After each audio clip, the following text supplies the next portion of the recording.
तो ऐसी आप डिमांड ना ही करें तो बेहतर होगा आज।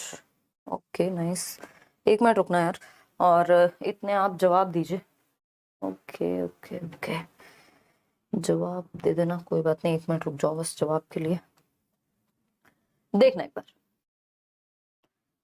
ये लो, कहाँ से लो, 1 मिनट, ये लीजिए। क्वेश्चन नंबर 1 आपके सामने है, पोल में आप जवाब देंगे एज यूजुअल, और समझेंगे कहानी है क्या, है ना। बहुत बढ़िया। बीपीएससी बैच में मॉक टेस्ट मिलेगा क्या यार, इस पे मैं एक बार टीम से डिस्कशन करके बताती हूँ आपको, है ना। और गुड इवनिंग कोई रेड इमोजी के साथ है, गुस्सा करके गुड इवनिंग नहीं। देखिए ए ऑप्शन 52% लोग कह रहे हैं, बहुत आसान, और कुछ एक्स्ट्रा चीजें भी हैं, निपुण भारत से कैसे जोड़ दिया है वो भी मैं आपको बताऊंगी। क्वेश्चन नंबर 1 कहता है, अ टीचर इन क्लास 2, यानी कक्षा 2 का एक शिक्षक है, is holding a big book up, यानी बिग बुक होती है, बिग बुक्स होती है पढ़ाने के लिए, स्पेशली रीडिंग सिखाने के लिए, कि जिनमें बहुत ज्यादा चित्र वगैरह ज्यादा होते हैं, बड़ी से साइज की किताबें होंगी, और आपको वो स्टोरी बच्चे को, छोटे बच्चे को वो प्रिंट मटेरियल से, यानी वो फोटोज देख के समझ आ जाती है कि कहानी चल क्या रही है। बादल हैं तो बादल की बात हो रही है, पहाड़ है तो पहाड़ की बात हो रही है ना। ट्विंकल ट्विंकल लिटिल स्टार में जैसे आप देखेंगे वो स्टार्स छपे हुए हैं, तो लेकिन यहाँ पे शब्द कम होते हैं और इमेजेस ज्यादा होती हैं बिग बुक में। तो क्लास 2 की टीचर हैं, क्लास 2 में क्या उम्र होती है भाई बच्चे की, 7 साल के आसपास, है ना। ये दिमाग में रखना है अब, क्योंकि अगर जिनको ये क्लैरिटी नहीं है कि कौन सी क्लास का बच्चा कितनी उम्र का है, तो उनको हम कह सकते हैं कि टीचर बनने का ठीक से अधिकार अभी मिला नहीं है, क्योंकि ये जरूरी है, आपको काम आएगा क्वेश्चंस में भी, लाइफ में भी। तो a teacher in class 2 is holding a big book up, एक बिग बुक को ऊपर ऐसे उठा करके दिखा रही है teacher, and the whole class reads from the same book, पूरी क्लास सेम बुक से रीड कर रही है, क्योंकि ये बड़ी होती है। जो बिग बुक्स का नाम ही बिग बुक इसलिए क्योंकि वो बहुत बड़ा साइज होगा नॉर्मल बुक से। The book has large fonts, font बड़े हैं, यानी जो लिखावट है वो बड़ी है।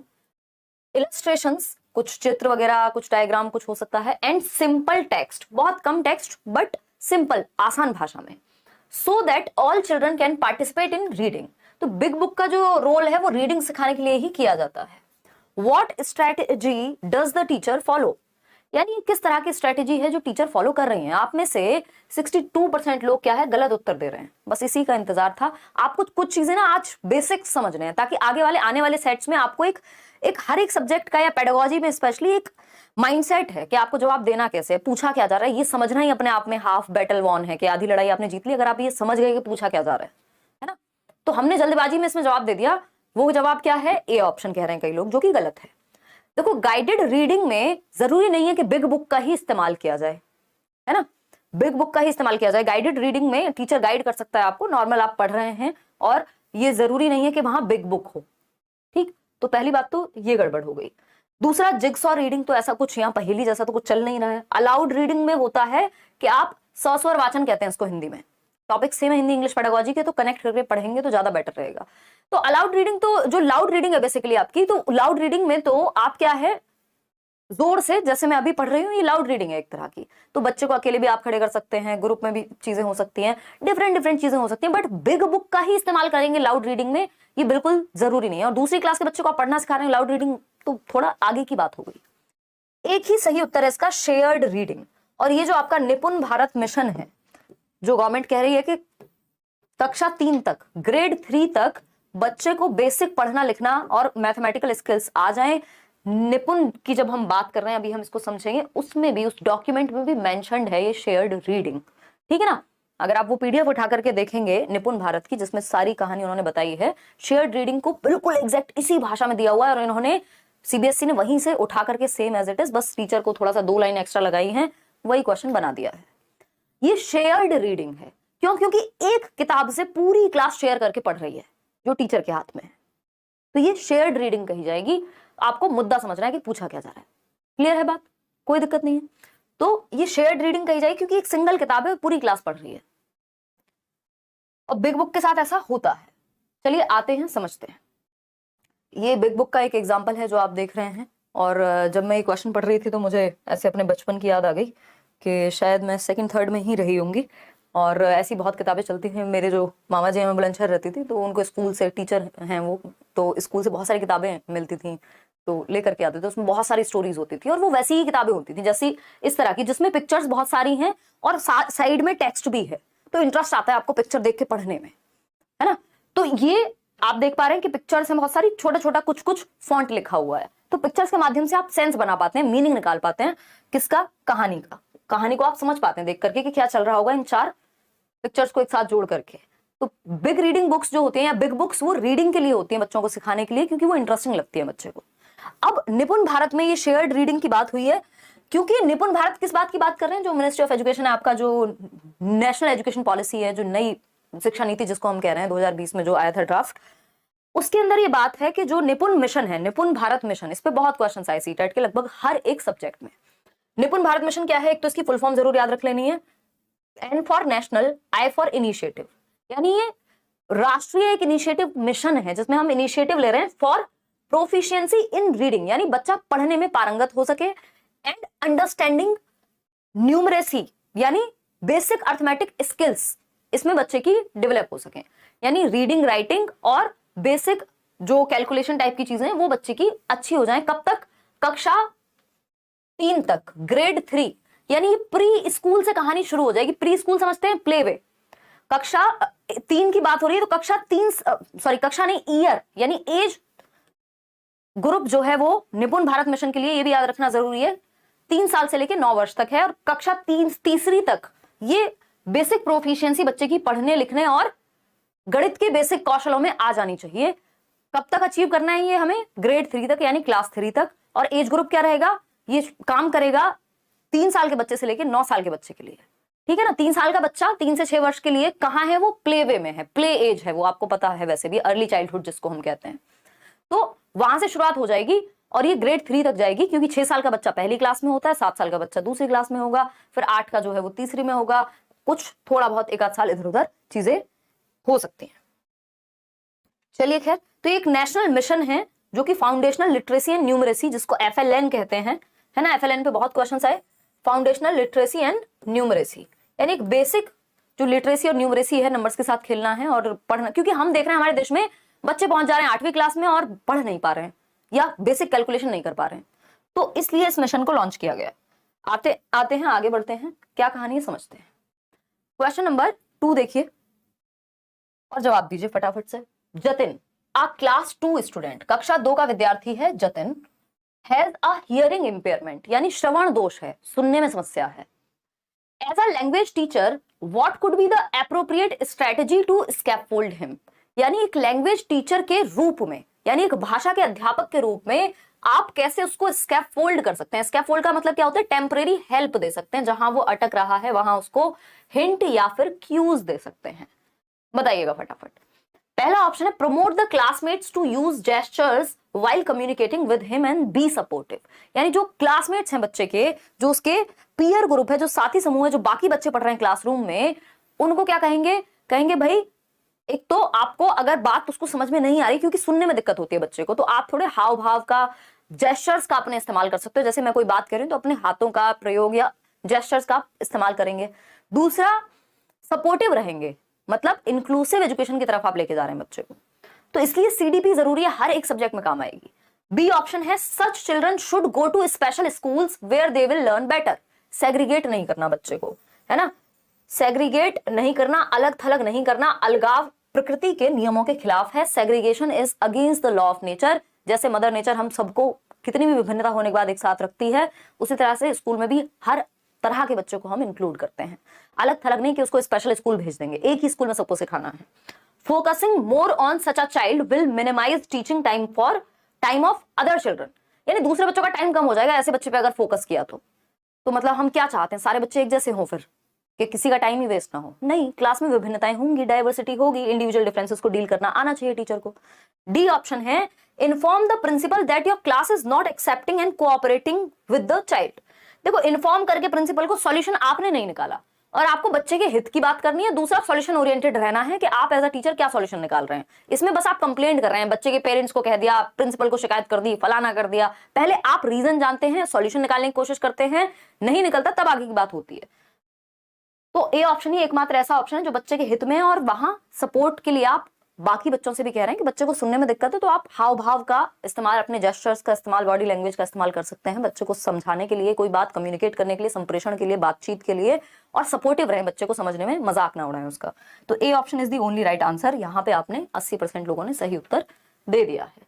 अब ये आपका जो प्रभु पेट पे बाण मारिए वाला सवाल, यानी कि थोड़ा सा मुश्किल लगता है कई लोगों को, लेकिन अब ये हिंदी इंग्लिश सीडीपी सब जगह आने लगा है तो इससे हम नहीं बच सकते हैं। ठीक है, आज नींद का थोड़ा ऐसे चल रहा है तो समझ जाइएगा बात को। बताइए फटाफट क्वेश्चन नंबर 3 पोल में जवाब दीजिए, फिर हम आगे बढ़ेंगे। डिसेबिलिटी का क्वेश्चन आए हैं तो क्या करें? ऐसे डिसेबिलिटी का क्वेश्चन आए तो अभी बताएंगे, डोंट वरी। टॉपिक आ रहे हैं ना अभी, सीडीपी के जो टॉपिक्स हम कंप्लीट करेंगे उसमें जो भी नए क्वेश्चन है सारे डील कराए जा रहे हैं। मैं 2023 के क्वेश्चन आपके साथ डील कर रही हूँ। ये आई थिंक 11 जनवरी का पेपर है जो 2023 में अभी ऑनलाइन हुआ है एग्जाम। असर्शन की अगर हम बात कर रहे हैं, यानी कथन की अगर हम बात करें और इसके रीजन की हम बात करें, ये किसी का भी क्वेश्चन आ जाए, आपने जो पढ़ा है अपने कॉन्सेप्ट्स को बस उनको पक्का रखना है, उन पे आपको स्टिक करना है। इस तरह के क्वेश्चन में कथन क्या है? Early literacy is what children know about reading and writing before they read और राइट। अर्ली लिटरेसी, पहले एक क्वेश्चन आता था एक लाइन में, एमरजेंट लिटरेसी कहते थे इसको, है ना। अब ये जिसको एक्सपीरियंस है, जिसने पहले पढ़ा है या पढ़ाया है, उसको पता है कि भाई प्रीवियसली ऐसे पूछा जाता था। इसको एमरजेंट लिटरेसी के नाम से जाना जाता था पहले। ठीक है, अब ये है क्या? एमरजेंट लिटरेसी कह लीजिए, अर्ली लिटरेसी कह लीजिए, यानी बच्चा लिखना और पढ़ना सीखने से पहले जो लिखने और पढ़ने के बारे में जानता है उसको अर्ली लिटरेसी कहते हैं। ये बात एकदम सही है, ट्रू है ये बात। ठीक, अब इसका रीजन क्या है? रीजन है early literacy starts when a child learns to read and write at school during early childhood care and education. अब ECCE एक अपने आप में, अब तो एजुकेशन पॉलिसी में भी इसको मेंशन कर दे, एक कोर्स भी होता है जिसमें आप जो प्ले वे के बच्चे हैं उनको डील करना सीखते हैं। ठीक है ना, early childhood care and education. लेकिन ये दो अलग बातें हो रही हैं। अब आप देखो 82% लोग बस हवा में तीर चला रहे हैं। ये मुझे आपसे नहीं चाहिए, मैं ये आपसे बिल्कुल भी अपेक्षा नहीं रखती कि आप ऐसे करेंगे। आपको जस्ट बिकॉज इंग्लिश में लिखा है तो ये सही ही होगा, ये नहीं मान लेना। या पेपर ने बहुत सुंदर भाषा में लिख दिया है, कुछ बड़ी क्लिष्ट भाषा में लिखा है, स्टैंडर्ड लैंग्वेज में, मानक भाषा में, तो सही ही होगा। इस पे डाउट करना है, इसको पढ़ के समझने की कोशिश करनी है। अर्ली लिटरेसी का मतलब यहां ये नहीं है कि अर्ली चाइल्डहुड केयर एजुकेशन के दौरान जो बच्चा लिखना और पढ़ना सीखता है उसको अर्ली लिटरेसी कहते हैं। ये कंफ्यूजन है, ये आपको भटकाने के लिए, भ्रमित करने के लिए, डिस्ट्रैक्टर कहते हैं इसको। लैंग्वेज जो क्वेश्चन बनाने वालों की लैंग्वेज में ये डिस्ट्रैक्टर है, आपको डिस्ट्रैक्ट करने के लिए लिखा गया है। ECCE का इस बात से कोई ताल्लुक एज सच नहीं है कि जो बच्चा सिर्फ ECCE में पढ़ना सीखता है उसको हम कहते हैं कि ये अर्ली लिटरेसी है। दो अलग बातें हो गई, तो ये गलत है। जो कॉन्सेप्ट है अपने आप में गलत है। ठीक, पहले हमें ये समझना होगा। तो ए ऑप्शन तो हो नहीं सकता, क्योंकि जब रीजन गलत है तो सही कैसे हो जाएगा? दोनों सही नहीं है अपने आप में। इसका जो उत्तर है सही वो है C, A is true but R is false. मतलब ए तो सही है, अर्ली लिटरेसी या एमरजेंट लिटरेसी का मतलब होता है कि बच्चा पढ़ना सीखने से पहले जो भी उस चीज के बारे में जानता है, चाहे उसने किसी को कार्टून नेटवर्क पे डोरेमोन के हाथ में किताब देख ली है, नोबिता के हाथ में, उसको भी पढ़ना नहीं आता लेकिन वो समझ रहा है यार ये कुछ तो होता है। पिताजी को देखा है कभी किताब लेके हाथ में, उसने खुद कोई पिक्चर बुक देखी है, बस पढ़ना नहीं आता लेकिन वो उसको देख रहा है या जानने की कोशिश कर रहा है। तो जो भी वो पढ़ना और लिखना सीखने से पहले करता है, या मान लो लिखना नहीं आता बट वो स्क्रिबल करता है, ऐसे कीलम काटी जिसको हम कहते हैं, कुछ भी बनाना, तो ये अर्ली लिटरेसी का ही पार्ट है कि अभी वो एमर्जिंग है। मतलब एमर्जिंग का मतलब क्या? अभी सीख रहा है, सीखेगा। तो A is true but R is false. ECCE का इस बात से कोई ताल्लुक नहीं है। ठीक, ये कॉन्सेप्ट हमें क्लियर कर लेना है, फिर आगे गलती नहीं होगी।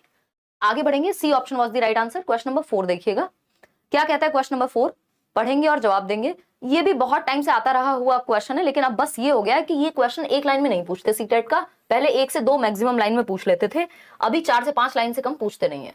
2 लाइन, 3 और 4, तो 4 लाइन का क्वेश्चन है। The domain that includes the competencies of word awareness, यानी आप शब्द को लेकर के क्या है? जागरूक हैं। Rhyme awareness, rhyming, twinkle twinkle little star, वो क्या है? राइम कर रही हैं चीजें, ठीक है ना। And awareness of sound with in words, यानी वर्ड्स के बीच में जो साउंड्स का अवेयरनेस है, ठीक है ना। कि अवेयरनेस क्या हो सकता है भाई? नाइफ में के साइलेंट है, नो में के साइलेंट है, अवेयरनेस हो गया। कैसे आप प्रोनाउंस करोगे इसको, ठीक है। कहां पे कौन सी जो और साउंड है उसका उतार चढ़ाव इंटोनेशन क्या रहेगा, तो ये किससे संबंधित है, बोलने से या फोनोलॉजी से, साउंड से संबंधित बात हो रही है। तो साउंड से संबंधित बात लिटरेरी अवेयरनेस नहीं कहेंगे इसको सिर्फ, क्योंकि राइम की बात हो गई, साउंड ऑफ वर्ड्स की बात हो गई। जब 2 बार से ज्यादा आपको दिख रहा है कि ये कहीं ना कहीं किसकी बात कर रहे हैं, जस्ट वर्ड अवेयरनेस के सहारे मत रह जाना, क्योंकि rhyme awareness, awareness of sound with in words which engages learners in meaningful language. तो साउंड की बात करेगा हमेशा समझ जाइए फोन, है ना। मैं हमेशा फोनीम भी, जो सबसे छोटी इकाई बोलते हैं जिसको भाषा की, स्वनिम कहते हैं जिसको, उसमें भी मैं आपको यही बताती हूँ, फोनोलॉजी होती है साउंड से संबंधित, साइंस ऑफ साउंड कह लीजिए, या लैंग्वेज में जब साउंड की स्टडी की बात करेंगे तो हम फोनोलॉजिकल अवेयरनेस की बात करते हैं। फोन का इस्तेमाल किस लिए होता है, फोन उठा करके आप हेलो सुनने का काम कर रहे हैं ना, साउंड कन्वे हो रही है फोन से। तो फोनोलॉजी का मतलब, या फोन जहां पे भी लिखा हो लैंग्वेज में साउंड से जुड़ा हुआ होगा, ये समझ जाइएगा। तो sound with in words, literary awareness नहीं, कोई सिर्फ पढ़ने के बारे में थोड़ी बात हो रही है, फोनोलॉजिकल या कितना ज्ञान है उसके बारे में थोड़ी बात हुई है जो लिटरेरी अवेयरनेस कहेंगे। कम्युनिकेशन अवेयरनेस, स्पोकन अवेयरनेस, ये सब आपको भटकाने के लिए है। इसका जो टेक्निकल वर्ड है वो है फोनोलॉजिकल अवेयरनेस, कि मतलब आपको साउंड को लेके अवेयरनेस है, आप कुछ भी नहीं बोल देते हैं, ठीक है ना। आगे बढ़ेंगे,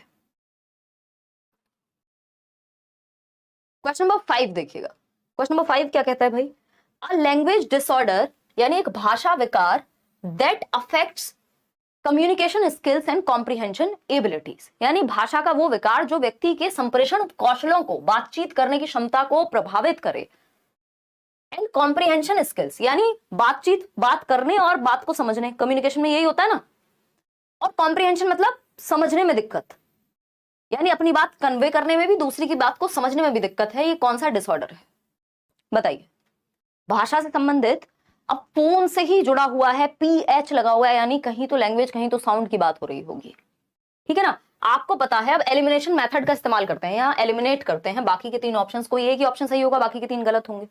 डिसकैलकुलिया, कैलकुलेशन से जुड़ा बना है, कैलकुलिया, कैलकुलेशन से बना है कैलकुलिया, और कैलकुलिया मतलब कैलकुलेशन, और कैलकुलेशन कहां होती है, भाषा में, गणित में होती है। तो ये तो मैथ्स से संबंधित एक डिसऑर्डर है। किससे संबंधित, मैथ्स से, गणित में, गणन संबंधी विकार कहते हैं इसको, गणना करने में, कैलकुलेशन में, तभी कैलकुलिया नाम है। डिस का मतलब होता है डिसफंक्शन एक तरह का, तो कैलकुलेशन में dysfunction is known as dyscalculia, ठीक। डिसफेजिया, ये बात एकदम सही है, एक तो PH लिखा हुआ है, फेजिया, फोनीम, फोनोलॉजी, मतलब साउंड की, लैंग्वेज की बात हो रही होगी कहीं ना कहीं। तो डिसफेजिया क्या है, एक लैंग्वेज डिसऑर्डर है जिसमें आपको भाषा को समझने और समझाने दोनों में दिक्कत हो सकती है, यानी मैं क्या बोल रही हूं ये समझ में नहीं आ पा रहा किसी को, बिल्कुल ही, उस केस में ऐसा हो सकता है, सबको हो ऐसा दिक्कत नहीं है, बट अगर जिसको डिस्फेजिया है तो उसको सामने वाला बोल क्या रहा है वो समझने में दिक्कत होगी, कॉम्प्रीहेंड नहीं कर पाएगा, है ना, समझ नहीं पाएगा, और अपनी बात को ठीक से समझाने में भी दिक्कत हो सकती है, ठीक। डिस्प्रैक्सिया, प्रैक्सिया का यहां मतलब है मोटर स्किल्स से, कि बच्चे को टाई बांधने में, जूते के फीते बांधने में, बटन लगाने में शर्ट के, है ना, पेन पकड़ने में भी दिक्कत हो सकती है। तो ये मोटर स्किल्स के कोऑर्डिनेशन में, जो गत्यात्मक कौशल है आपके, उनमें समस्या आएगी। डिसलेक्सिया, डिसलेक्सिया तो बहुत फेमस है, ईशान अवस्थी, आप तारे जमीन पर मूवी याद रखिए, रीडिंग डिसऑर्डर है ये अपने आप में एक, जिसकी वजह से राइटिंग में भी दिक्कत आ सकती है। और जो स्पेसिफिक राइटिंग डिसऑर्डर होता है कौन सा होता है, फटाफट से बताओ कमेंट करके, मैं आपको दे रही हूँ कुछ 20-30 सेकंड या 10 सेकंड। आज तो मर गए, कोई कह रहा है मर गए आज तो, नहीं नहीं पूजा, ये इजी है, बस आपको एक बार ये 15 क्वेश्चन समझ लेने हैं, और एक बार ये कॉन्सेप्ट समझ आ गए, फिर दोबारा जब मैं कोई और सेट कराऊंगी तो गलती नहीं होगी।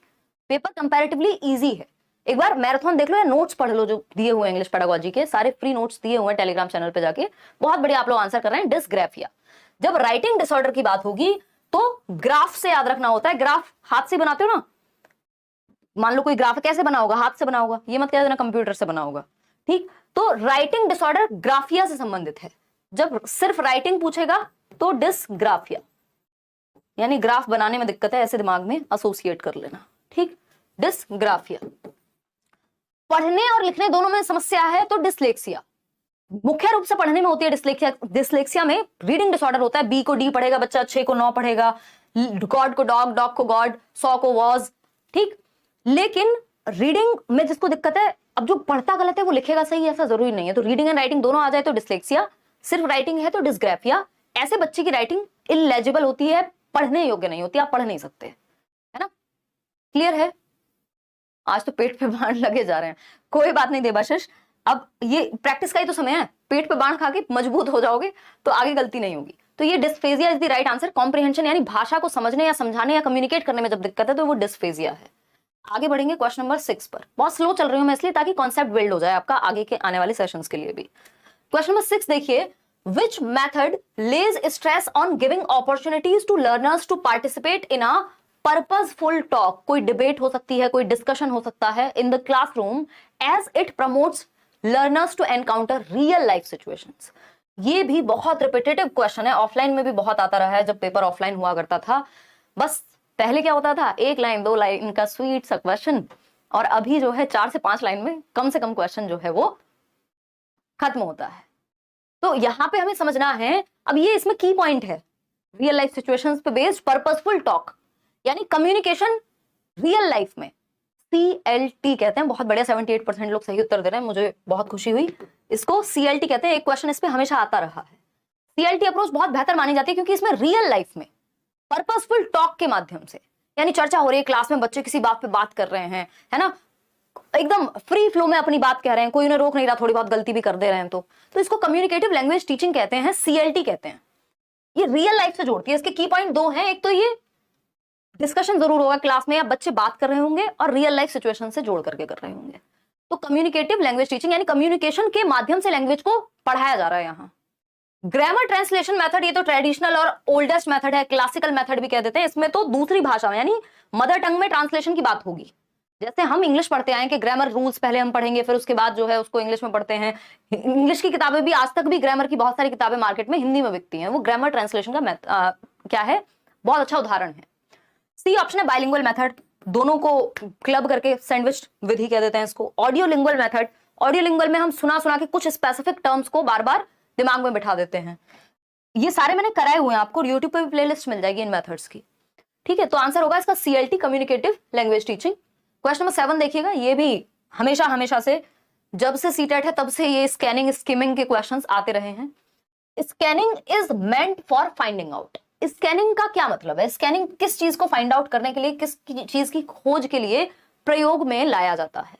लाइक शेयर करना भूल जा रहे हैं आज आप, वैसे ही इंग्लिश कम लोग ऑप्ट करते हैं तो आपकी संख्या आज वैसे भी थोड़ी कम है। EVS भी कराएंगे, डोंट वरी। तो स्कैनिंग और दूसरा एक वर्ड होता है स्किमिंग, जिसमें आप लोग फंसते हैं। अब ये टेक्निक्स हैं पढ़ने की, रीडिंग की, इसमें सी ऑप्शन 81% लोग उत्तर दे रहे हैं। बहुत ही बढ़िया, बहुत बढ़िया। मैंने स्पेशली भी कहा हुआ है आपसे कि स्कैनिंग मतलब एक स्पेसिफिक आइटम और पीस ऑफ इंफॉर्मेशन। स्पेसिफिक की जब बात आ जाए तो समझ जाओ स्कैनिंग की बात हो रही है, क्योंकि जब आप स्कैन कर रहे हैं ये फोन लेके, या आप हवाई जहाज की यात्रा में जा रहे हैं, हवाई यात्रा करने जा रहे हैं एयरपोर्ट पे, और वहां CISF ही होती है, तो मान लीजिए वो लोग क्या है, आपको स्कैन कर रहे हैं, पता चले आप कुछ लेके तो नहीं घूम रहे हैं, तो स्कैनर में कोई एक स्पेसिफिक चीज पकड़ में आती है, समझ पा रहे हो? तो स्पेसिफिक आइटम को ही पकड़ना स्कैनिंग है। रीडिंग में भी बात वही है कि वहां आप पता चले आप एक सुंदर सी टॉय गन लेके घूम रहे हैं लेकिन वो लोहे की है, तो वो तुरंत बच जाएगा स्कैनर। रीजन क्या है? एक स्पेसिफिक आइटम मिल गया उसको, ठीक। मेट्रो में ट्रेवल कर रहे हैं तब भी वही चीज। फोन से भी अगर आप कुछ स्कैन कर रहे हैं, कोई पर्टिकुलर, जैसे आप QR कोड स्कैन करते हैं, वो भी कुछ एक स्पेसिफिक ढूंढ रहा है ना। जब तक वो QR कोड मैच नहीं होता तब तक वो स्कैन नहीं होता, ठीक। खैर, तो the opinion of the author, opinion के बारे में नहीं है। डिफिकल्ट वर्ड्स होते हैं सिर्फ स्कैनिंग में, ऐसा बिल्कुल नहीं है। डिफिकल्ट भी हो सकते हैं लेकिन सिर्फ डिफिकल्ट वर्ड्स को स्कैनिंग कहते हैं, नहीं। सेंट्रल आइडिया स्किमिंग से जुड़ा हुआ है, ये आप याद रखिएगा। अगर स्किमिंग पूछा होता तो सेंट्रल आइडिया हो जाता। जिस्ट की जब बात होगी, समरी की जब बात होगी, सार की जब बात होगी, तब वो स्किमिंग हो जाएगा उत्तर। जिस्ट, सार जिसको हम कहते हैं, समरी। अगर आपसे जैसे पैराग्राफ है आपका, आता है ना पेपर में, तो उस पैराग्राफ का टाइटल देने को पूछा जाए कि इसको पढ़ के आपको क्या टाइटल देना है, तो वो स्किमिंग हो जाएगा एक तरह से। या जब आप 3 घंटे की मूवी देख करके 20 मिनट में बता दे रहे हैं तो वो सार बताया है आपने, स्किमिंग वो सार है, वो समरी है, सेंट्रल आइडिया है कि ये चीज किस बारे में है। जब आप एक स्पेसिफिक आइटम ढूंढ रहे हैं, डिक्शनरी में ढूंढ रहे होंगे, कोई वर्ड मीनिंग ढूंढ रहे होंगे, वो स्कैनिंग का पार्ट है। ये क्वेश्चन आया हुआ है, वर्ड मीनिंग ढूंढना एंड ऑल, तो C option is the right answer. Specific item या पीस ऑफ इंफॉर्मेशन को आप ढूंढ रहे हैं, सूचना के एक हिस्से को या टुकड़े को आप ढूंढ रहे हैं। जैसे ये मोहतरमा जो है यहाँ बैठ करके अपनी मार्कशीट या कुछ भी एक पेपर है जिसको स्कैन कर रही है, तो स्कैनिंग में एक एक वर्ड स्पेसिफिक इन्फॉर्मेशन आती है। ऐसा नहीं है कि वो आपकी बाकी चीजें भी स्कैन कर देगा, पीछे की टेबल भी स्कैन हो जाएगी, वो वाला नहीं होगा। आगे बढ़ेंगे, क्वेश्चन नंबर क्या है 8। क्वेश्चन नंबर 8 देखिएगा और जवाब दीजिएगा। A teacher believes that development of language is a continuation of general cognitive development। बहुत ही प्यारा क्वेश्चन है, इसमें आप लोग ऐसे गिरेंगे कि मुझे ही शर्म आ जाएगी, क्योंकि ये पढ़ चुके हैं हम लोग, अगर आपने प्रीवियस सेशंस भी देखे हैं। चलो अभी बैचेस में ये वाला टॉपिक नहीं आया है। बताइए फटाफट से, जल्दी से जवाब दीजिए फटाफट। मेरी बात क्या कह रहे हो भाई? मैम मेरी बेस्ट फ्रेंड, क्या हो गया बेस्ट फ्रेंड को? मैसेज ही गायब हो गया, अब नहीं पढ़ पाई। बस मैं इतना ही पढ़ पाई कि आपकी बेस्ट फ्रेंड होपफुली जीवित होंगी, अच्छी होंगी। देखिएगा एक बार। हाँ, सेपरेटली कॉन्सेप्ट के जो टॉपिक हैं वो सेम है, इतने साल से सिलेबस वो मैं करा चुकी हूँ। एक बार प्रीवियस प्लेलिस्ट देखो और वहां से काम जो है आपका बन जाएगा। ऐसा नहीं है कि टॉपिक नए हैं, इनके लिए बस आपको क्वेश्चंस की प्रैक्टिस ज्यादा करनी पड़ेगी, क्योंकि पूछने का तरीका बदला है, टॉपिक वही है, सिलेबस वही है। तो सिलेबस प्लेलिस्ट से जाके इंग्लिश पेडागोजी की प्लेलिस्ट लेट्स लर्न पे मिल जाएगी, वो कर लो।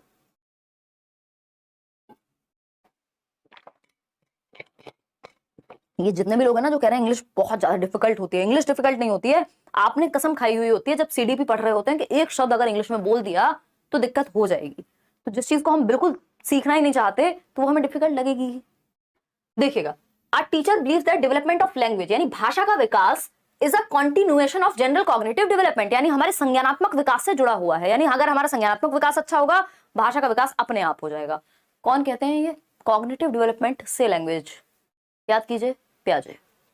49% लोग एकदम सही उत्तर दे रहे हैं, प्याजे।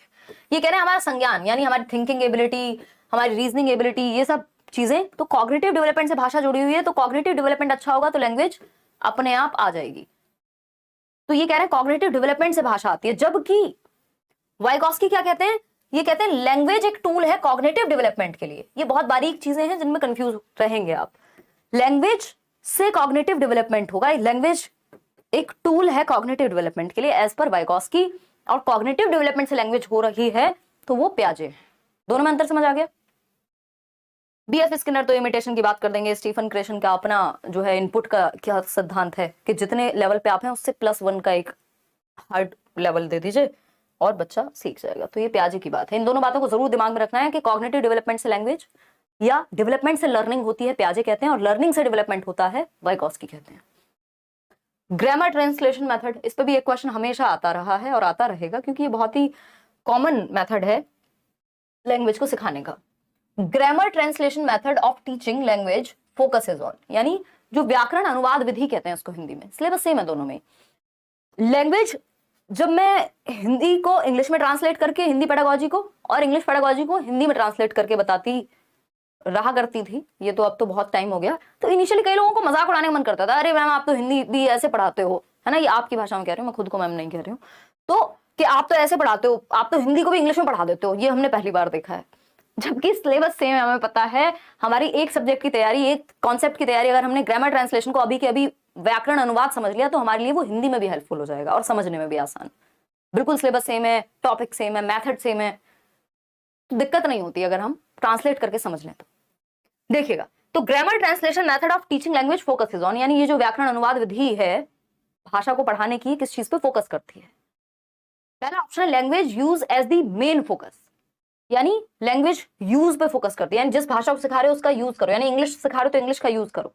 नहीं, ये कौन सा मेथड है? डायरेक्ट मेथड, प्रत्यक्ष विधि है, जिसके माध्यम से अगर आप इंग्लिश सिखा रहे हैं तो इंग्लिश में ही बात होगी, हिंदी यूज नहीं करते, फिर आप वहां टारगेट लैंग्वेज का ही यूज करते हैं। टारगेट लैंग्वेज कौन सी होती है? जिस भी भाषा को आप सिखाने का लक्ष्य रख रहे हैं, लक्ष्य भाषा।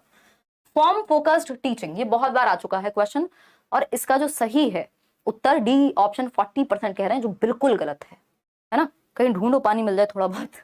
देखो एक बार, ये कैसे सही हो सकता है भाई? Strengthening the pronunciation while learning, ये एक ऐसा मेथड है जिसमें प्रोनाउंसिएशन की बैंड बच जाती है। हम देखते हैं हमारे बहुत ज्यादा लोग हैं जो हिंदी मीडियम से अगर पढ़े हैं तो उनका प्रोनाउंसिएशन इतना खतरनाक है कि वो रिजिड को रिजिड बोल सकते हैं, वो किसी और चीज को कुछ और बोल सकते हैं, है ना।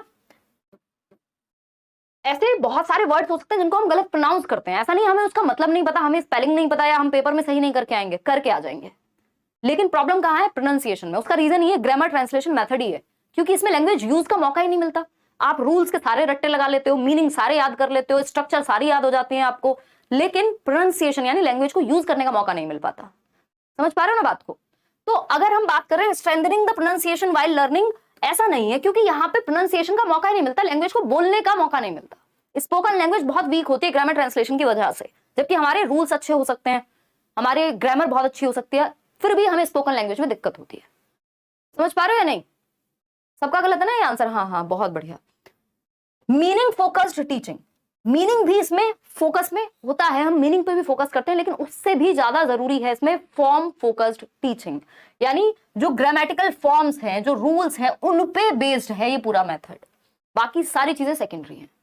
तो ये बी ऑप्शन यहां सही उत्तर है, ना कि डी ऑप्शन। ठीक है, इसको ठीक कर लीजिएगा, प्रोनाउंसिएशन में तो बल्कि दिक्कत होती है। समझ पा रहे हैं? तो form focused teaching is the right answer, कि यहाँ फॉर्म्स पे फोकस किया जाता है, ग्रामेटिकल रूल्स पे फोकस किया जाता है, उसके थ्रू सिखाया जाता है। मदर टंग का इस्तेमाल करके, मदर टंग में हम ट्रांसलेट करते हैं टारगेट लैंग्वेज को, यानी अगर हम इंग्लिश पढ़ रहे हैं तो उस इंग्लिश को ट्रांसलेटेड फॉर्म में पढ़ते हैं हम, हिंदी में रूल्स पढ़ते हैं ग्रामर के भी, वो है ग्रामर ट्रांसलेशन मेथड। ज्यादातर सबसे बहुत कॉमन मेथड है ये, और इसी मेथड से हमने अंग्रेजी पढ़ी है। अगर आप यूपी बोर्ड वगैरह में रहे हैं, सीबीएसई वाले थोड़ा जो है डायरेक्ट मेथड का इस्तेमाल कर लेते हैं। आगे बढ़ते हैं, क्वेश्चन नंबर 10 देखते हैं। क्वेश्चन नंबर 10 क्या कहता है? क्वेश्चन नंबर 10 है, विच one of the following is not the characteristic of remedial teaching? उपचारात्मक शिक्षण की विशेषता नहीं है, बताइएगा फटाफट से। रेमेडियल टीचिंग अभी कल परसों बात कर रहे थे पेडागोजी में, सीडीपी में, बाल विकास में, कि डायग्नोस्टिक टेस्ट होता है, यानी पहले आप डायग्नोज करते हैं, निदान करते हैं, पता लगाते हैं, उसके बाद रेमेडी देते हैं। डीआर का रिलेशनशिप है ये। डीआर बोले तो दिनेश और ऋचा का नहीं, this is diagnostic and remedial teaching, कि पहले डायग्नोज करते हैं, कारण पता लगाते हैं और फिर रेमेडी देते हैं। ठीक है ना? क्लियर है? कोई दिक्कत?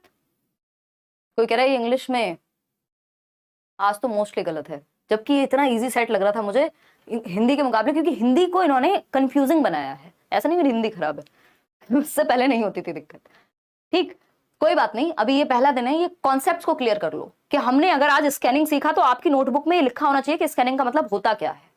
हमने अगर एमरजेंट लिटरेसी की बात की, अर्ली लिटरेसी की बात की, तो आपने छोटा सा नोट्स बना करके लिखा हो एक नोटबुक में, क्योंकि यही 7-8 टॉपिक है इंग्लिश पेडागोजी और हिंदी पेडागोजी में, यही रिपीट होते रहते हैं, इन्हीं के पार्ट्स में से पूछता रहता है। ठीक है ना? क्लास दोबारा से रिवीजन जरूर कर लेना एक बार देख के, तो चीजें अच्छी समझ में आ जाएंगी, क्योंकि अभी आप आंसर देने पे भी फोकस्ड हैं। Which one of the following is not the characteristic of remedial teaching? यानी उपचारात्मक शिक्षण की विशेषता नहीं है, कि हम स्पेशल क्लास दे रहे हैं बच्चे को, दोबारा से पढ़ा रहे हैं कोई टॉपिक, ये सारी चीजें। ठीक है ना? बहुत बढ़िया श्रुति। देखिए, it can be used for improving language skills, बिल्कुल सही बात है, रेमेडियल टीचिंग में तो रेमेडी दे रहे हैं ना, तो इंप्रूव होना चाहिए। It can be used to rectify a particular problem area, भाई मान लीजिए बच्चे को एक्टिव पैसिव सीखने में दिक्कत हो रही है, तो उसकी रेमेडियल क्लासेस दे रहे हैं हम, स्पेशल क्लास लगा दे रहे हैं, मान लो, सही बात है, वो रेक्टिफाई हो जाएगा, ठीक हो जाएगा। To be carried out after the identification of problems and challenges faced by students, यानी कि जब हम पहले आइडेंटिफाई कर लेते हैं, यानी डायग्नोज कर लेते हैं, कारण पता लगा लेते हैं बच्चों की समस्याओं का, और फिर हम जो चैलेंजेस वो फेस कर रहे हैं उसके बाद ये कैरी आउट की जाती है, कौन? Remedial teaching. बात सही है, हमेशा डायग्नोस्टिक के बाद होगी, पहले रेमेडी नहीं दी जाती, पहले रीजन पता किया जाता है। To evaluate student learning at a standard और बेंचमार्क, ये सबसे खतरनाक है, और इसमें आपने सही उत्तर लगभग 50% लोग दे पाए हैं, कि हम ये मूल्यांकन करने के बाद कि जो स्टूडेंट की लर्निंग है वो एक स्टैंडर्ड और बेंचमार्क पे सेट है कि नहीं है, ये इवेल्युएट करते हैं। ये इवेल्युएट नहीं करते हैं, यहाँ जो समस्या आती है उसके सॉल्यूशन पे फोकस किया जाता है।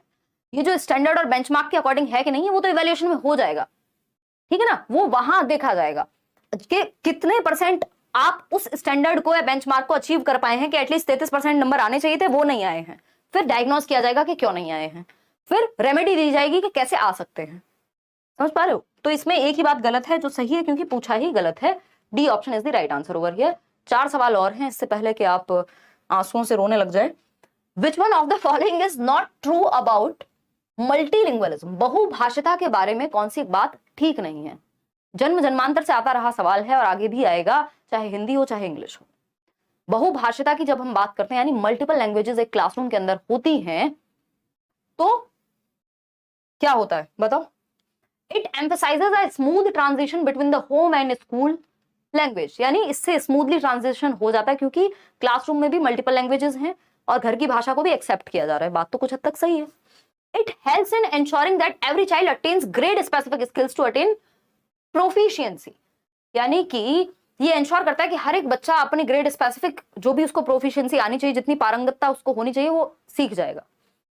May be it helps to ensure that all children learn each other's language spoken in the classroom. यानी ये इस चीज को इंश्योर करने में, पक्का करने में मदद करता है कि सब बच्चे एक दूसरे की भाषा सीख जाए।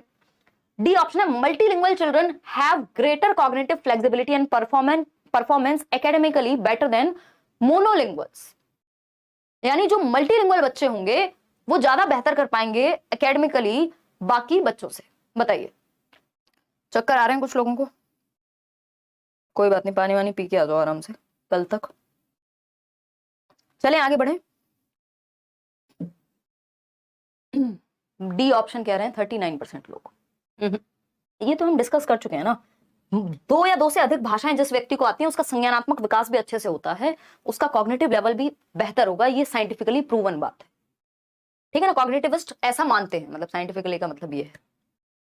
It emphasises a smooth transition. हाँ सही बात है, उसको ऐसा अजनबी महसूस नहीं होगा क्योंकि उसकी भाषा स्कूल में भी उसको बोले देने जा रही है, मतलब बोलने दे रहे हैं आप, बोल पा रहा है वो अपनी भाषा को। It helps in ensuring that every child attains grade specific skills to attain proficiency। इस पे हमें थोड़ा डाउट है कि हर एक, ये इंश्योर करता है कि हर एक बच्चा क्या कर ले, ग्रेड स्पेसिफिक स्किल्स अचीव कर ले ताकि वो मास्टर बन जाए। जबकि मल्टीलिंगुअलिज्म में पहला उद्देश्य ये है कि हम बच्चों को कंफर्टेबल करें, वो अपनी मदर टंग को एक ब्रिज के रूप में ले जाकर के जो भी स्टैंडर्ड लैंग्वेज है वो सीख पाए।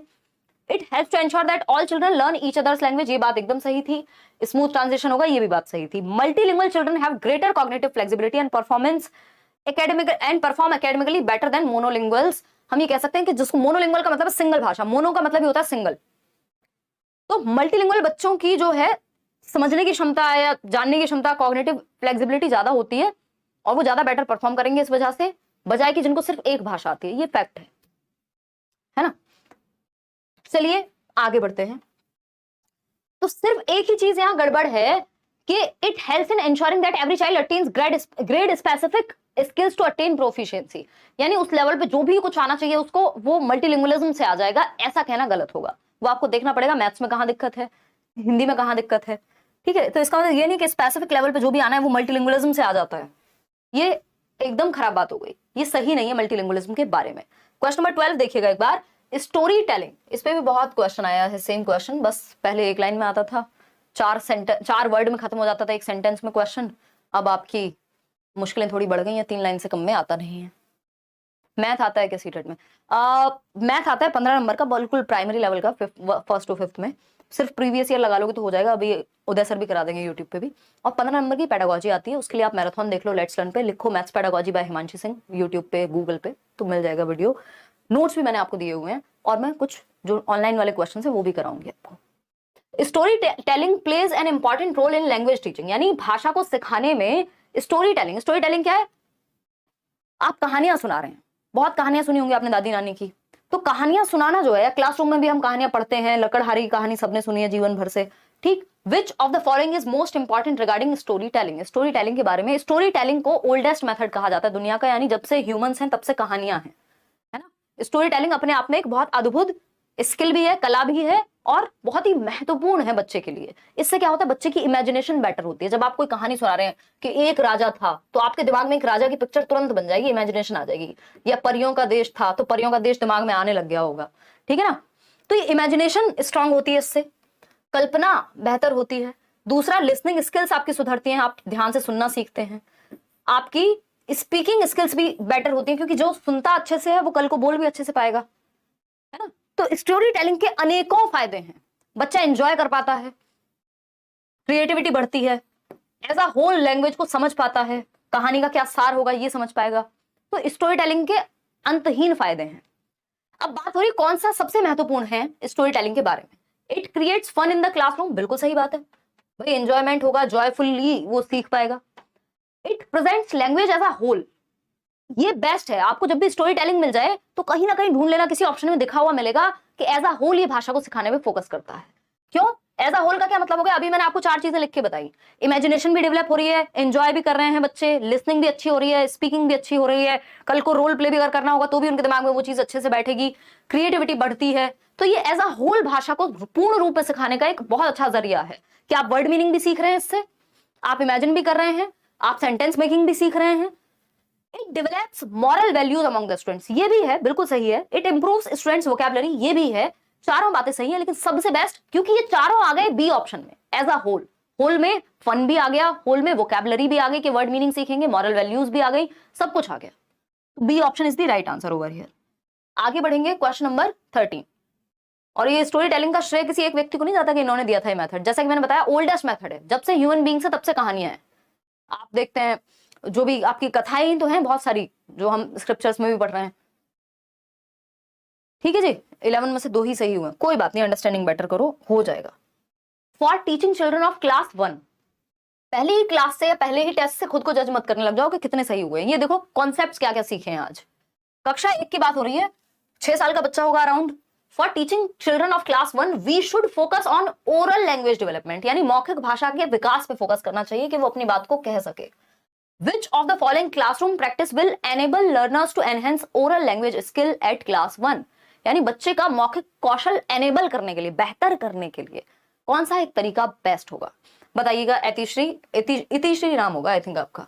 देखिए, रोल प्ले, ग्रामर गेम्स, अब छोटे बच्चों को ग्रामर नहीं पढ़ाई जाती, सिंगिंग राइम्स चलो ठीक है, लेकिन पूछा क्या हमसे? Oral language. तो ओरल लैंग्वेज तो मतलब अपनी भाषा को कह सके, दूसरे की भाषा को समझ सके, यही सब होगा ना। टेलीग्राम की पीडीएफ के राइट आंसर मिल जाएंगे। अभी तो कई सारी पीडीएफ पेंडिंग है, ये ऐसे सवाल मत पूछो यार, निशब्द हो जाती हूं मैं। लर्निंग अल्फाबेट्स, यानी अल्फाबेट सीख करके ओरल लैंग्वेज अच्छी हो जाएगी। सबसे ज्यादा एक्टिव कहाँ है बच्चा? सिंपल थियरी है हमारी, सबसे ज्यादा एक्टिव है बच्चा रोल प्ले में। और ओरल लैंग्वेज की बात हो रही है, यानी मौखिक भाषा की। ओरल लैंग्वेज कहां से डेवलप होगी? जब एक बच्चा है जो तेनालीराम बना है, दूसरा बच्चा है कोई उनका दरबारी बना है, तीसरा बच्चा है कोई और रोल प्ले कर रहा है, तो अब इसमें क्या होगा? बच्चा सुनता भी है, बच्चा अपने डायलॉग्स भी बोलेगा, तो बच्चे की लिसनिंग, स्पीकिंग, इवन अगर पढ़ के रोल प्ले करने की बात हो रही है तो रीडिंग और राइटिंग भी आ जाते हैं कि आपको एक कंप्लीट करनी है स्टोरी। खैर उस पर नहीं जाएंगे, वो थोड़ा सा और आगे की बात हो जाएगी, किस दिन क्वेश्चन आएगा तब मैं बताऊंगी। लेकिन रोल प्ले में ओरल लैंग्वेज बहुत अच्छे से डेवलप होती है। ऊपर से छोटी क्लास है तो रोल प्ले खेल खेल में सीख जाएंगे।